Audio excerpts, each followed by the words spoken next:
para decidir qual que seria o dia da primeira avaliação, né? E aqui no resultado dela, eu acredito que deu o dia 23, né? Visualizar a enquete. Isso. 10 pessoas votaram para o dia 23, duas para o dia 11 e uma para permanecer dia 18. Então, a nossa prova fica no dia 23 de fevereiro, certo? Essa data, para o nosso cronograma, o que acontece? Então, ela seria aqui, 23 de fevereiro, nós estamos aqui no dia 9. Hoje, a gente vai terminar nosso conteúdo de estática de fluidos, certo? Vai fazer toda a parte de empuxo, estabilidade e resolver questões que, porventura, vocês tenham, dúvidas que vocês tenham, certo? Dia 18 vai ser uma aula de revisão de todo o conteúdo para a prova do dia 23, né? E dia 11 eu já começo o conteúdo da segunda unidade, certo? Então, com a prova ainda aqui para o dia 23, a gente fica dessa maneira, né? O calendário acadêmico prevê que os dias 15, 16 e 17 serão carnaval, né? Então, a gente não tem agendamento, não tem previsão de aula para esses dias, ok? Tranquilos com esse cronograma aí? Tudo certo?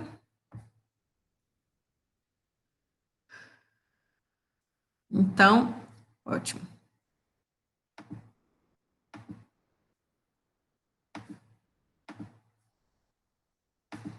Sendo assim, a gente pode começar a falar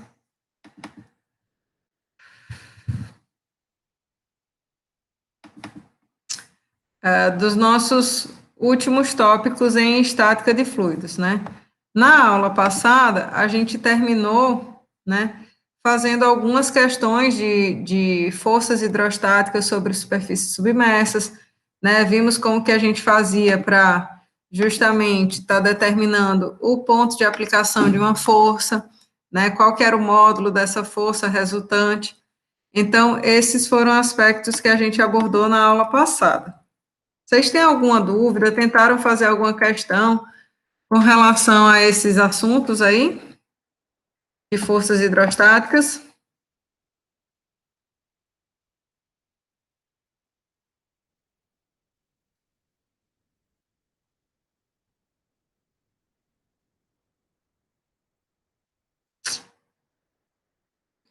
Bom, é bom vocês fazerem alguma coisa, porque geralmente o pessoal se embola, né? Tem algumas dúvidas aí com esse assunto. Então, é importante que vocês realmente façam algumas questões, tá certo? Então, quando a gente estava falando desse conteúdo na aula passada, tudo aqui era relativamente, né, simples. Quando a gente falava em determinar qual que seria o módulo da força, né, resultante que atuava sobre uma superfície submersa, a gente falava, então, em o produto da pressão que agia no centro geométrico vezes a área. Quando a gente falava em qual que era esse ponto de aplicação, né, dessa força, então a gente falava na igualdade dos momentos da força resultante com o momento da pressão distribuída. Quando a gente fazia isso, a gente obtinha também uma equação simples, né, para o uso, né, não era uma questão envolvendo nenhum tipo de integração, né. E quando a gente falava, né, nesses processos, então eram placas planas que estavam sujeitas à ação dessa coluna de fluido, e aí era fácil da gente determinar qual que era a coordenada do centro geométrico, né, não era, digamos assim, não eram geometrias complexas, né. Porém, quando a gente começa a tratar de superfícies curvas, né, quando a gente fala desse tipo de geometria, bom, a gente tinha dito que para calcular a força resultante, que é um vetor, uma quantidade vetorial, a gente precisaria integrar a distribuição da pressão ao longo de toda a área, não é isso? Só que, no caso da superfície plana, isso aqui é simples porque a gente tem uma área qualquer cuja normal aponta numa única direção, né? Então, se a gente pegasse, por exemplo, uma superfície como essa, vertical, a normal referente a essa área daqui, ela aponta sempre numa mesma direção, né? Porém, quando a gente trata de superfícies curvas, a gente tem áreas, né, as normais referentes a essas áreas infinitesimais, apontando em direções diferentes a cada ponto, né? Então, isso aqui nos traz uma dificuldade em realizar essa integração simples, né, de pressão ao longo da área.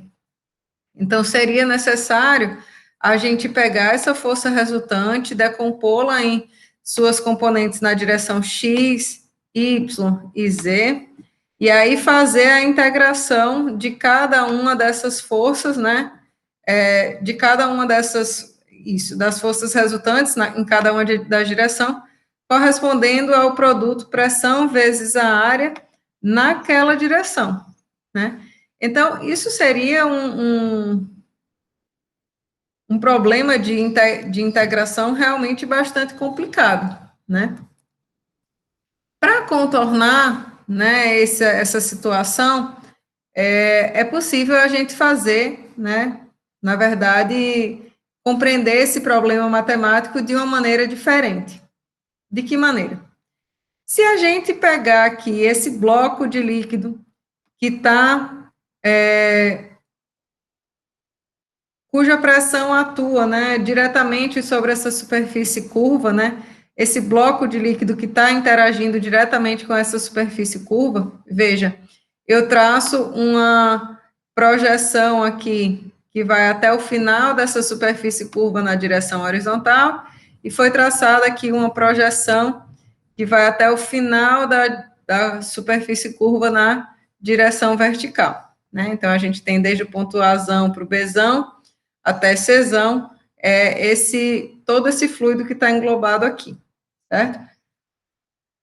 Se a gente tomar esse fluido aqui que está contido nesse bloco, né, que a gente destacou, a gente pode entender que esse bloco de líquido, ele pesa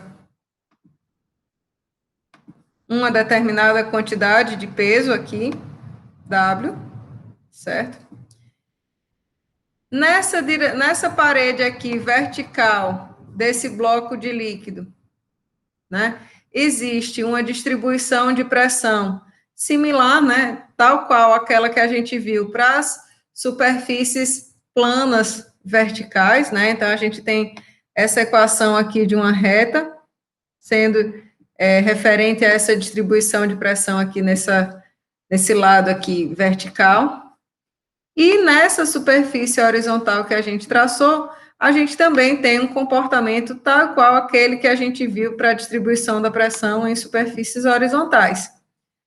De que serve isso? Veja só. A terceira lei de Newton diz que toda força, né, aplicada sobre qualquer objeto, existirá uma força de reação. Para toda ação, tem uma força de reação. Então, essas forças que atuam sobre esse bloco de líquido exercem uma pressão sobre essa superfície curva, certo? E essa pressão que é exercida sobre a superfície curva é a mesma que a superfície curva exerce sobre esse bloco de líquido, não é isso? Então, a força resultante em decorrência da ação da pressão que o bloco de líquido exerce sobre a superfície curva, ela é de igual magnitude, tem a direção oposta, né, dessa força aqui, FR, que eu estou destacando aqui, certo? Então, essa força FR, ela pode ser decomposta, né, em suas componentes vertical e horizontal, dessa força FR, né? E aí a gente pode fazer um balanço, né, relacionando-se com essas distribuições de pressão aqui que a gente destacou na figura, certo? Então, FH, que seria essa componente horizontal aqui da força resultante, ela vai ser igual, vejam só, a essa força aqui, Fx, que se refere a essa carga de pressão distribuída aqui nessa superfície, nessa projeção que ele chama, nessa projeção vertical, certo? E FV vai ter que ser igual, né, à soma dessa força referente à pressão distribuída aqui nessa superfície AB, mais o peso dessa coluna de fluido. Então, a gente deixa de trabalhar com essa integração dessas cargas de pressão infinitesimal ao longo de cada um desses infinitesimais de área aqui da superfície curva, para trabalhar com as componentes horizontal e vertical dessa força resultante FR, né? E essa força FR, ela vai se relacionar justamente com essas distribuições de, certo? Então, aqui a gente fica com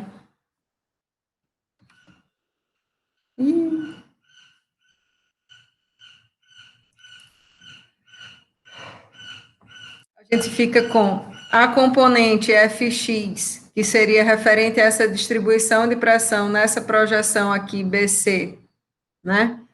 Ela se refere àquela carga de pressão distribuída numa parede vertical, igual a gente fez anteriormente. Então, Fx fica sendo igual a FH, e Fv, que seria a componente na vertical dessa força Fr, então é igual a Fy mais o peso do fluido, né? O peso do fluido contido aqui nesse bloco, né? Então, seria a massa específica do fluido vezes a aceleração da gravidade vezes o volume desse bloco aqui de líquido, certo? Se a gente quiser determinar, então, qual que é o módulo, ou se a gente quiser representar essa força FR em quantidades vetoriais, né? Eu quero dizer qual que vai ser a componente na direção vertical e a componente na direção horizontal. Então, a gente basta, né, fazer essa soma dos vetores, normalmente, e o módulo dessa força resultante, então, vai ser o módulo de cada uma dessas componentes ao quadrado, né? Então, horizontal ao quadrado mais vertical ao quadrado, tirado aí dessa soma, ok?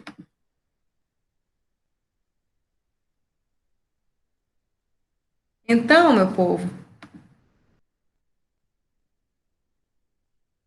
essa seria uma solução, né, encontrada para deixar de percorrer todo esse caminho de integração de quantidades vetoriais ao longo dessa área da superfície curva, né, cuja normal ela muda de direção ao longo da integração. Então, a gente deixa de usar essa perspectiva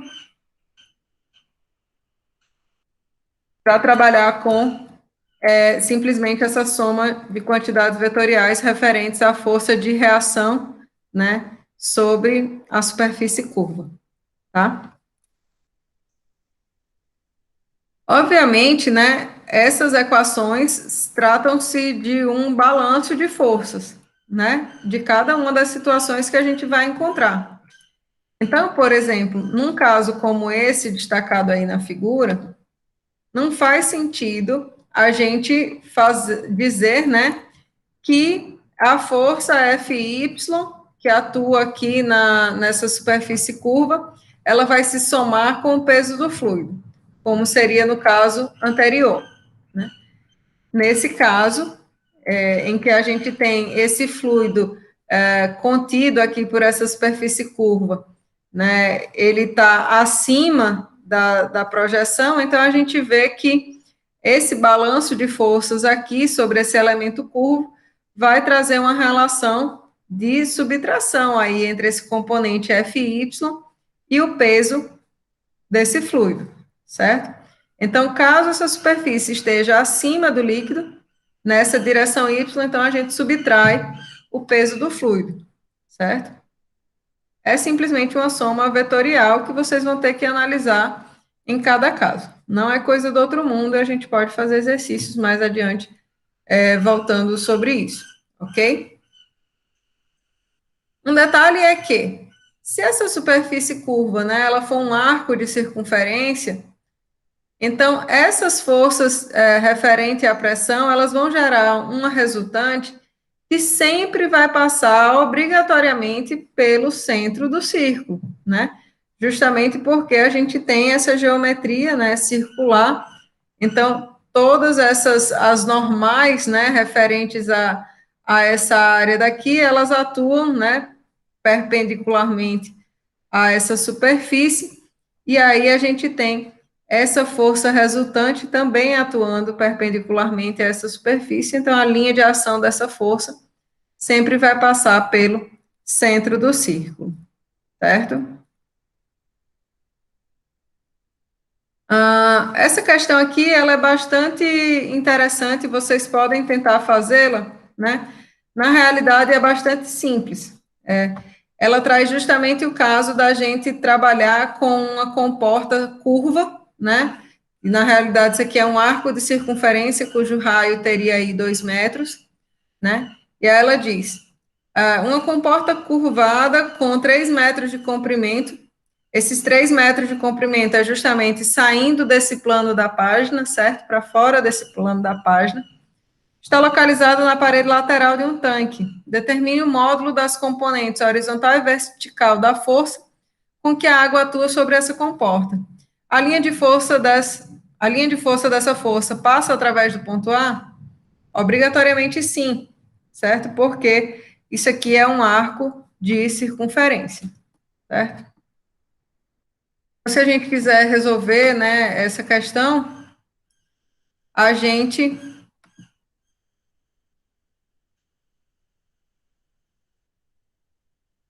pode simplesmente, né, como dito lá no procedimento da questão, né, no caso anterior, a gente vai pegar uma projeção aqui nessa direção horizontal, eu vou destacar aqui a cor,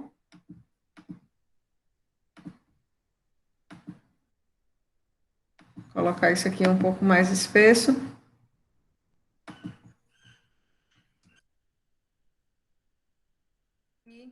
Na direção vertical também. Então, o que a gente tem que considerar seriam as forças que atuam aqui nesse bloco, né, de líquido aqui, certo? Então, nessa direção vertical,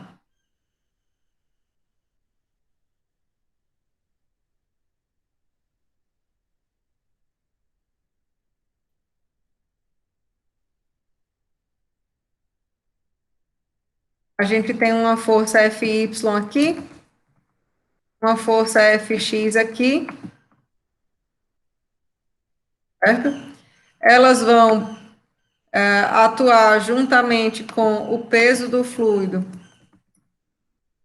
contido nesse elemento para gerar uma força resultante FR aqui.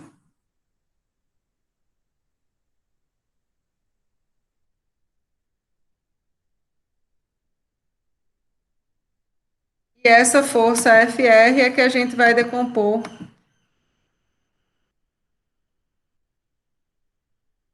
FR, que seria essa força resultante, ela vai ser decomposta em suas componentes vertical e horizontal.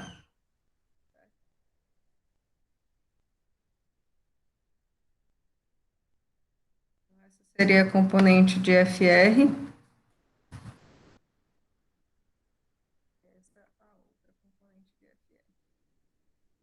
Seria a componente FR na vertical e aqui FR na horizontal. Certo? Então, a gente pode se utilizar das mesmas equações que a gente viu anteriormente, né? Então, essa força horizontal aí vai ser igual a Fx, e a força na direção vertical vai ser igual a Fy mais o peso do fluido. Vocês têm dúvida aí nessa parte do peso do fluido, que está somando ou não? Como que está isso aí para vocês? Tranquilos?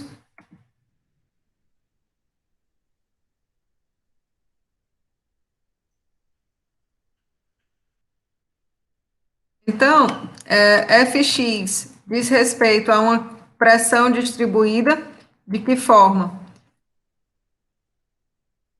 OGH, deixa eu colocar aqui,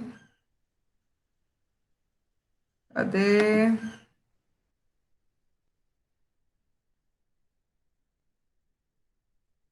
Fy, né? Peraí.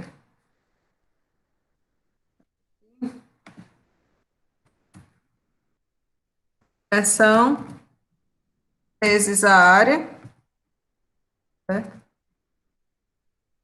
Fy vai dizer respeito simplesmente a ρgh, porque, no caso, é uma superfície horizontal, certo? Mais o peso do fluido.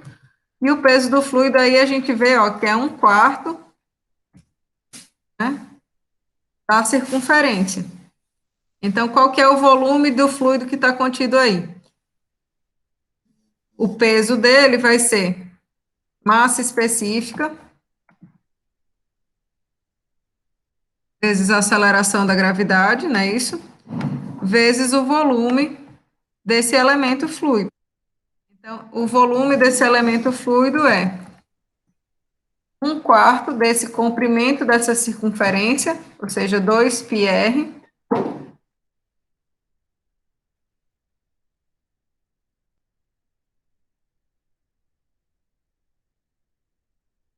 h. Peraí, é isso mesmo? 1/4 desse comprimento de circunferência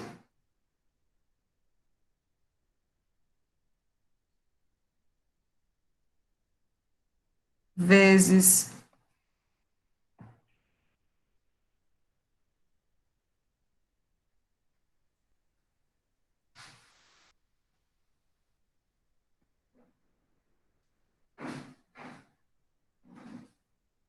Ah, não, pelo amor de Deus. πr ao quadrado, né? πr ao quadrado vezes L, que seria a largura dessa placa, viu, meu povo? Entenderam aí o volume desse elemento? O que que acontece? Amor, Breno, deu certo? Não ficou chorando?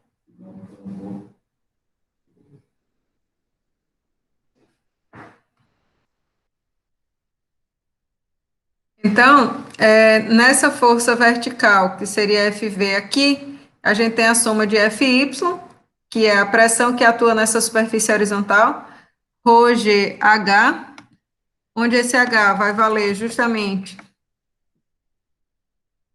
esses 6 metros menos 2 metros, que é o local onde a gente está considerando que atua Fy, né? Mais o peso desse fluido que está contido aqui nesse elemento. Então, massa específica vezes a aceleração da gravidade, vezes o volume desse elemento. O que é esse elemento? É 1/4 de circunferência vezes a largura dele, certo? Então, πr ao quadrado vezes L. 1/4 de πr ao quadrado vezes L. Onde esse raio é justamente 2 metros, e esse L seria justamente os 3 metros, que é o comprimento dessa comporta. Ok? O fluido em questão é água, aceleração da gravidade 9,8.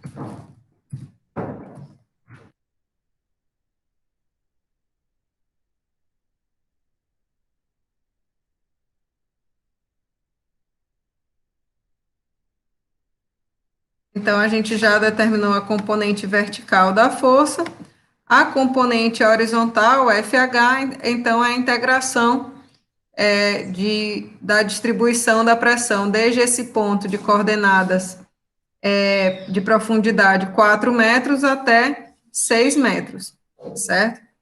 Então, seria OGH, né? Então, a gente pode representar isso como uma coordenada Y, né? Onde esse Y varia segundo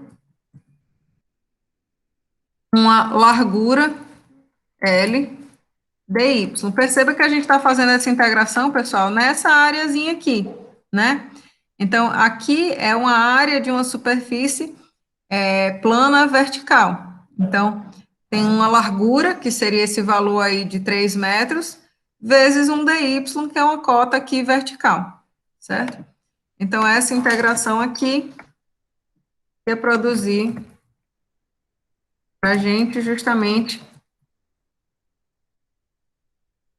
OGL y quadrado sobre 2. Quando esse y varia justamente de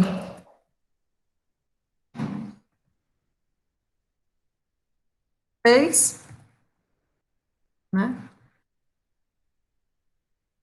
é 4.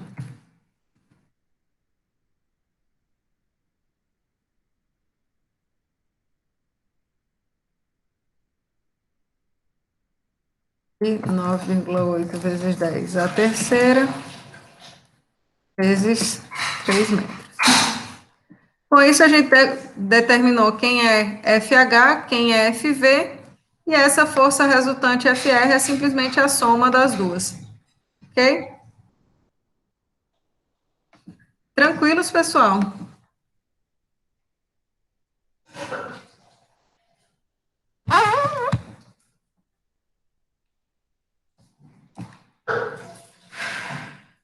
Meu povo, só para avisar para quem chegou depois, né? A prova da gente está marcada para 3, ó, terça-feira. Dia 18 a gente vai fazer uma aula de revisão para a prova. Aula que vem a gente já começa conteúdo novo, certo? Então, estamos aí nesse cronograma, ok?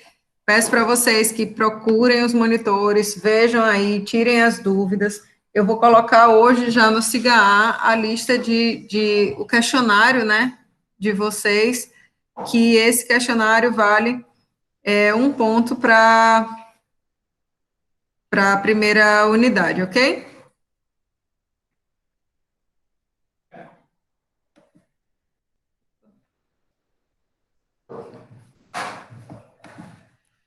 Bom,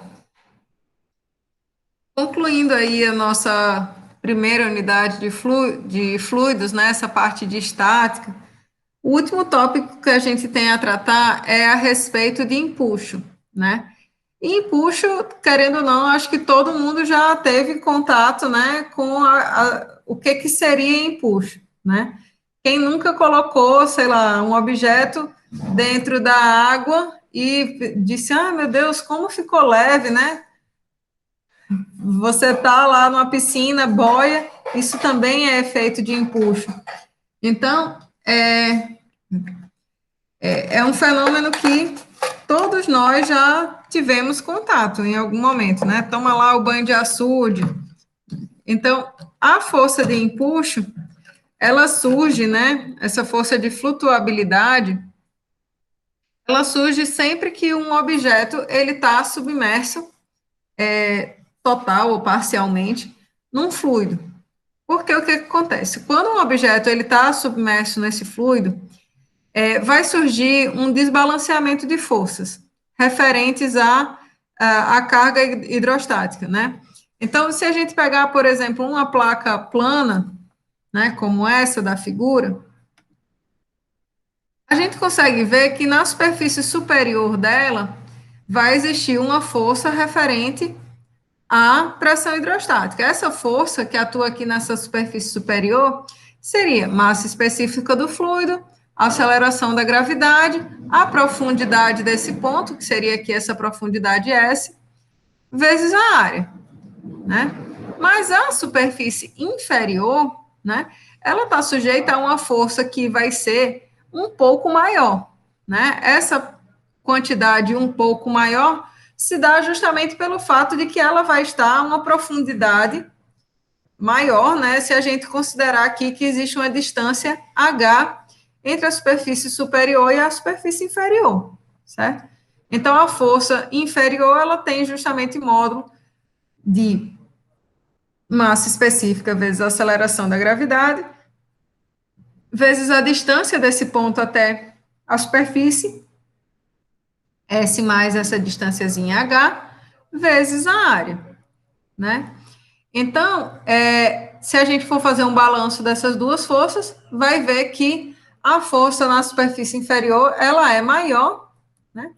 E essa diferença da superfície inferior para a superfície superior, ela justamente em quantidade, né, referente a essa profundidade Hzinha. Então, essa força FR vai ser dada pelo produto massa específica do fluido, aceleração da gravidade, H, que é essa espessura, vezes a área. Então, H vezes a área é justamente o volume da placa, ou seja, o volume desse objeto que está submerso, certo? Então, a força de empuxo, ela é o que a gente chama do princípio de Arquimedes, né? Ela diz respeito justamente, o módulo dessa força de empuxo, ela se relaciona justamente com o volume do fluido que é deslocado, né, em decorrência dessa presença do objeto, certo? Então, se conta, né, daquela história lá do Arquimedes, do rei que queria descobrir se tinha sido enganado quando ganhou uma coroa de ouro, né?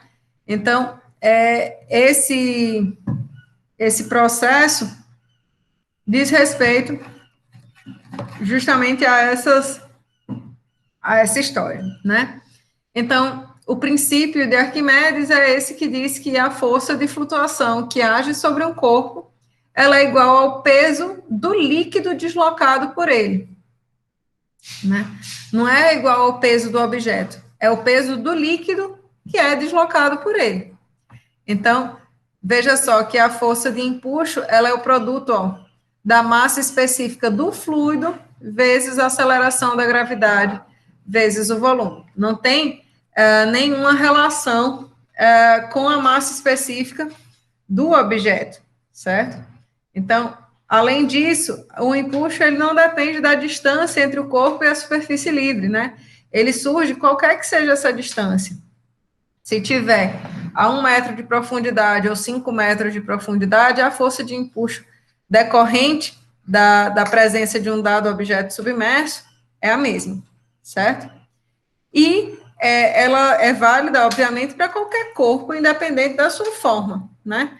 Ela depende, ó, justamente do volume do fluido deslocado. Então, qualquer que for a forma do objeto que você coloque dentro desse meio fluido, né, ele vai deslocar uma dada quantidade aqui de volume de fluido, certo? E essa força de flutuação vai surgir em decorrência disso. Tranquilos? Até aí?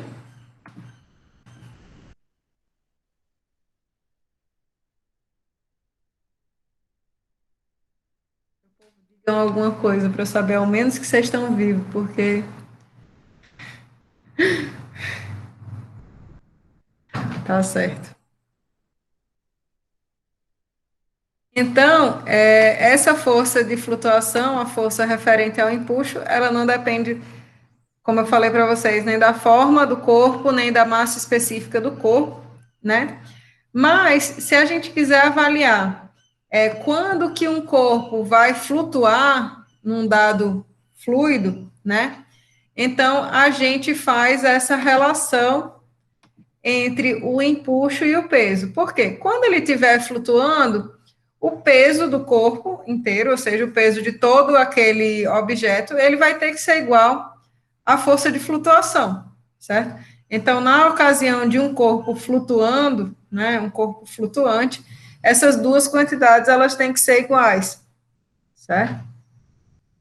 Então, a gente, essa força de flutuabilidade, essa força de flutuação, empuxo, ela vai ser dada pela massa específica do fluido, a aceleração da gravidade, vezes o volume do corpo que está submerso no fluido. Por quê? Porque lembra que aqui a força de empuxo, ela diz respeito ao volume do fluido deslocado, né?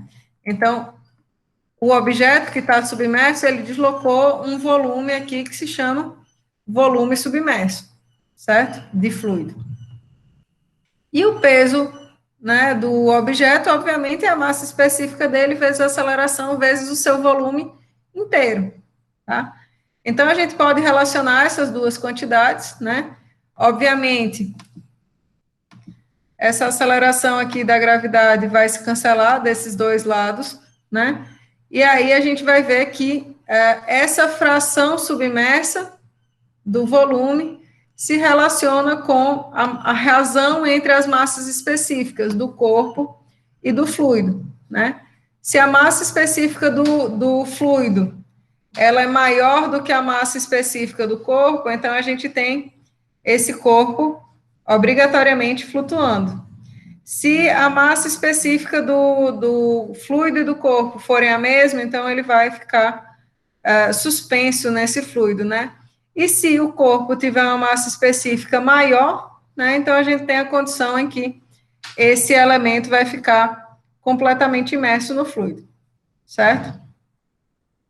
Então, a fração do volume submersa de um corpo qualquer, ela é a razão entre as massas específicas do fluido e do corpo. Então, a gente ficaria com V submerso pelo volume total. Deixa eu escrever isso aqui na equação, é mais fácil.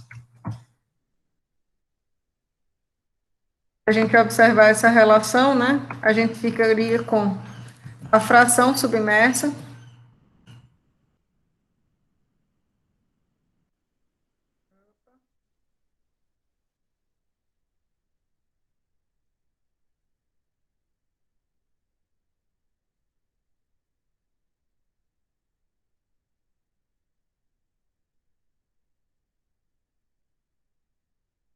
é igual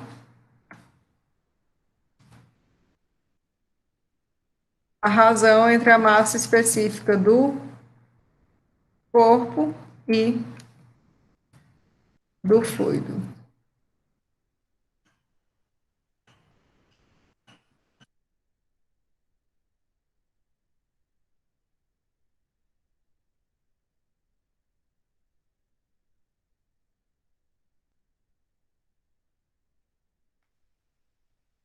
Então, quanto mais próximo da unidade, né, a razão entre as massas específicas, mais próximo da total submersão, né, e dessa condição de completamente submerso. Beleza?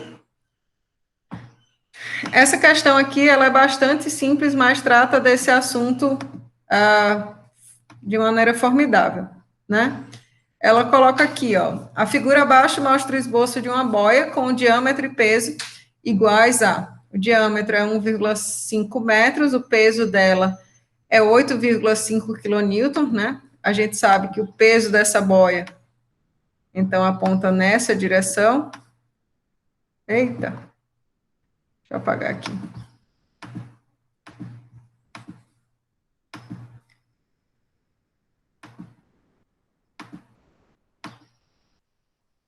O peso dessa boia, né? E está presa ao fundo do mar por um cabo. Normalmente a boia flutua na superfície do mar, mas em certas ocasiões o nível do mar sobe e a boia fica completamente submersa. Determine a força que tensiona o cabo na condição mostrada abaixo. Então, a gente pode determinar uma tensão aqui, T, que atua sobre esse cabo, né? Uma vez que essa boia está completamente submersa, então ela está sujeita aqui, não porque ela esteja completamente, né? Mas porque ela está submersa no fluido, então ela está sujeita à ação da força de empuxo, certo? E aí a gente pode fazer esse balanço de forças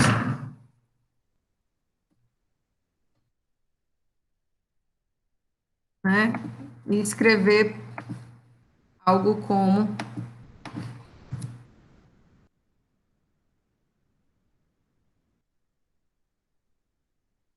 de empuxo vai ser igual ao peso da boia mais, não, nem precisa, tração, né?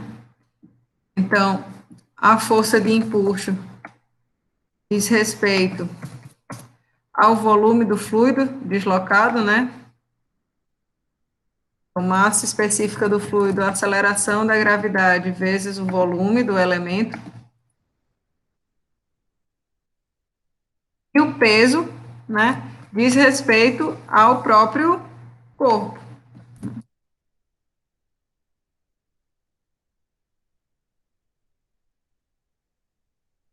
Nem precisaria, na realidade, estar substituindo aqui essa expressão para o peso, né? Mas substituir já, vou deixar aqui como se fosse necessário.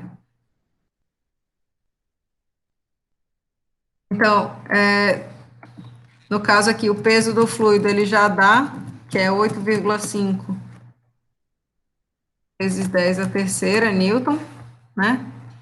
A massa específica do fluido vezes a aceleração da gravidade é justamente o peso específico que ele dá, então 10,1 kilonewton, né? E o volume da esfera é justamente π vezes o diâmetro à sexta sobre 6. É a terceira, quer dizer, perdão.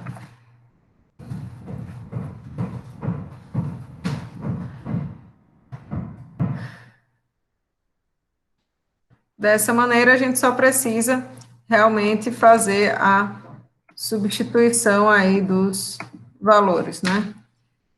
Então, o diâmetro é 1,5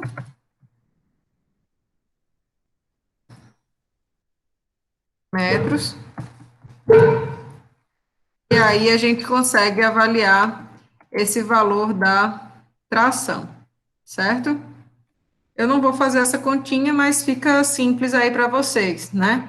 E aí a gente assumiu, nesse caso, que a tração apontaria para a direção para baixo, né? Mas pode ser que a soma e a subtração desses dois valores resulte numa tensão negativa, né? Se esse for o caso, então a gente verifica que o sentido atribuído foi errado, né? 1,5 vezes 10 a terceira, vezes 3,14 dividido por 6.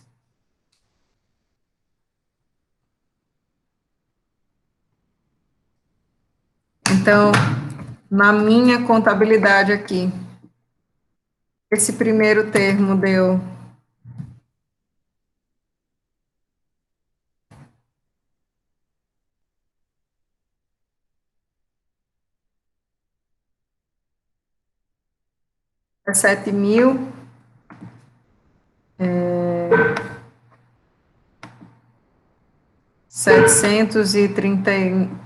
17.800, né? E aí, então, o valor final dessa tensão seria justamente isso menos 8.500. 9.339 foi o valor que eu obtive. 9,339 kilonewtons, ok? Beleza, pessoal, deu para entender mais ou menos como que vão ser essas questões aí de empuxo, a ideia do negócio?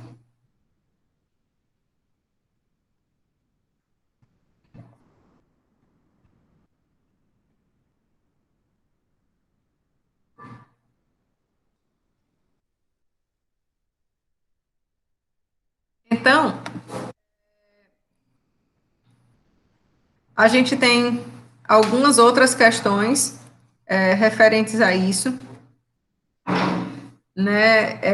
Essa questão aqui especificamente é uma questão de concurso, mas na lista que eu coloquei, eu acho que eu coloquei no cigarro para vocês, deixa eu só verificar. Talvez mas se não tiver, eu coloco agora. A gente já tem algumas questões referentes a empuxo, certo? É para ter.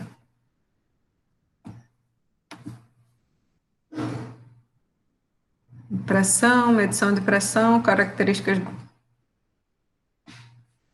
Tá, essa lista aqui ainda não tem, certo? Então, eu vou colocar aqui para vocês uma nova lista de fluidos referentes a essa parte de forças hidrostáticas em superfícies submersas e também referente a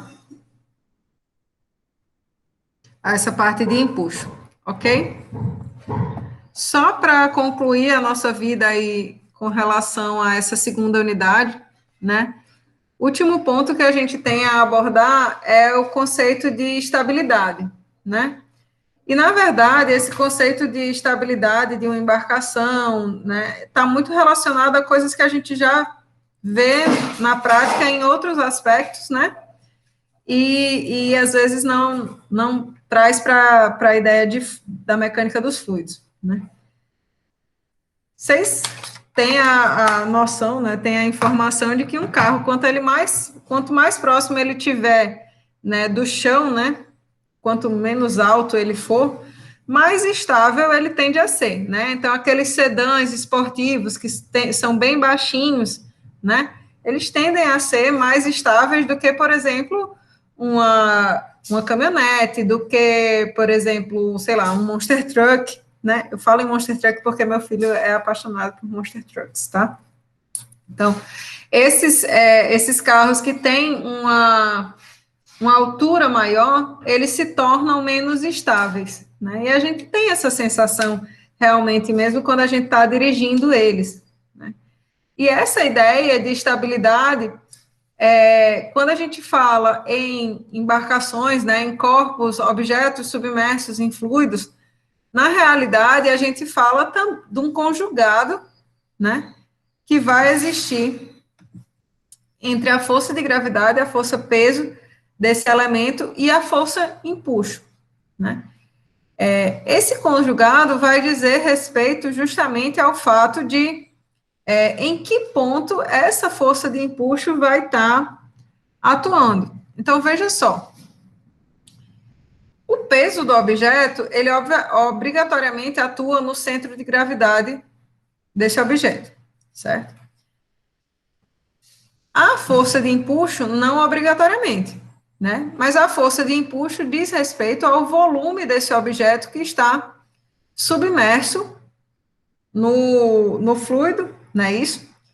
E a depender da posição desse centro de gravidade, perceba aqui, ó, que tem uma embarcação, né? Essa geometria dessa embarcação, né, em termos do volume que está submerso no fluido, ela é a mesma em ambos os casos, mas em uma das embarcações, a gente tem, ó, uma carga distribuída, digamos assim, mais próximo aqui da base dessa embarcação. Então, esse centro de gravidade dessa embarcação está, digamos assim, mais baixo, certo? Então, o conjugado formado entre a força de empuxo e a força de gravidade, perceba que ele sempre vai atuar aqui nessa embarcação da esquerda, de maneira a aprumar essa embarcação, certo? Ela vai retornar à sua condição de estabilidade. No caso dessa embarcação aqui do lado direito, a gente tem uma distribuição de peso que foi feita de tal maneira que o centro de gravidade dela se tornou bastante alto, né? Então, a força de empuxo, quando atuar aqui em conjunto com essa força de gravidade, né, na realidade vai provocar um conjugado, um aumento resultante que tem tendência aqui a rotacionar essa embarcação, né? Então, por isso que se fala, né, naqueles navios cargueiros, né, de tal maneira que a distribuição da carga, ela é um fator importante, né? Não se pode ter uma distribuição de carga num navio que ela exceda uma determinada altura, de tal maneira que essa embarcação se torne instável. Então, sempre se procura fazer a distribuição de cargas, né, nesses navios, para produzir um conjugado aqui instável junto com a força de empuxo, certo? Então, essa ideia de estabilidade é sempre de uma relação entre o peso do fluido e a força de flutuação, né, que atua sobre ele. Então, por exemplo, nesse caso aqui da figura, a gente tem um peso, né, que é colocado nessa esfera, e veja que esse peso, ele automaticamente, né, ele fica orientado aqui para essa parte inferior, né, se a massa específica aqui dele for maior do que a do fluido. Então, a condição natural desse corpo é a estabilidade, quando a gente tem essa orientação, né, a força de gravidade, né, e a força peso referente, a força de gravidade referente ao peso desse elemento, né, e a força de flutuabilidade. Quando a gente tem essa condição de neutramente estável, a gente não tem a tendência desse elemento rotacionar de qualquer maneira, né? Mas se a gente tiver uma relação entre essas forças de tal maneira que esteja como aqui indicado no item C, né? Então, você pode até conseguir manter esse elemento, né, num instante, né, num infinitesimal de tempo, numa posição instável como essa que é proposta, né? Mas a posição natural dele vai ser justamente a da condição A. Então, você pode até conseguir fazer um arranjo de forças como esse aqui da figura, né?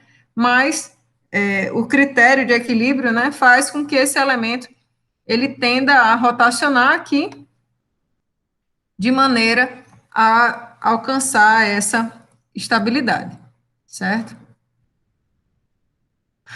Bom, pessoal, de conteúdo referente a essa segunda unidade, a gente está encerrando aqui, não tem mais conteúdo propriamente dito.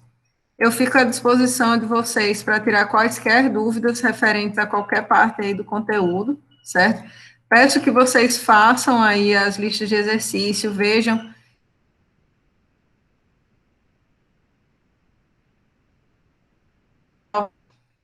da monitoria, né, com outros professores, enfim, para a gente poder fazer essa prova lá no dia 3 tranquilamente, ok?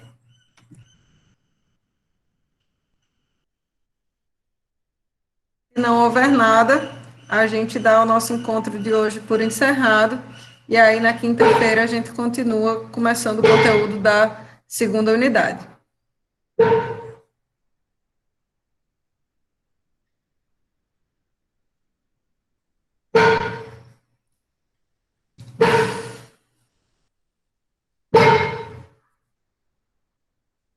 Vou colocar aqui logo no cigarro de vocês a terceira.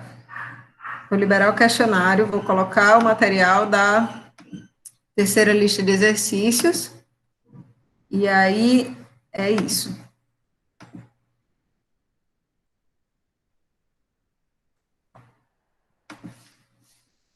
A primeira prova ficou para o dia 23, Felipe. Foi feita uma enquete na semana passada. E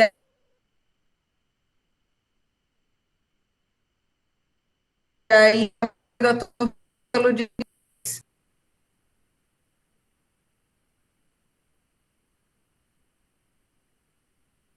ok?